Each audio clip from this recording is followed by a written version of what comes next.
ఇంకోటి ఇంత కూడా ఏం ఆలోచించలే. నా దగ్గర జాబ్ లేదు అప్పటికి, జాబ్ లేదు.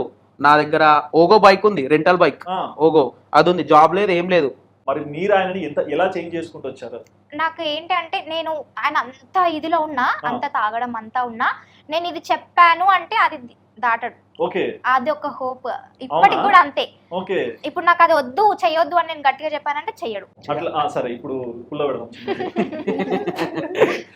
ఇప్పుడు వరకు మీ వైఫ్ మీకు చెప్పిన పనులు ఏవేవి మీరు విన్నారు? అన్ని తను బాగా స్పెసిఫిక్ గా కొన్ని చెప్పింటది, పెళ్లికి ముందు కాదు పెళ్లి తర్వాత. అంటే ఇవే నాను మళ్ళీ అదే అంటావు, పంచాయతీలు ఇవే. అది అయిపోయింది, అది అయిపోయినాకనే కదా పెళ్లి చేసుకుంది. అది ఉంటే పెళ్లి చేసుకోదు కదా తర్వాత. అంటే అయిపోయా, ఓ స్టిక్ కావాలంటే తెచ్చిస్తా. మంచి డబ్ల్యూ ఫైటర్. అవునా? కుమ్మండి, వారైతే అప్పుడప్పుడు కొట్టొచ్చు కానీ ఫస్ట్ రీజన్ తీసుకోండి కుట్టనీక ముందే.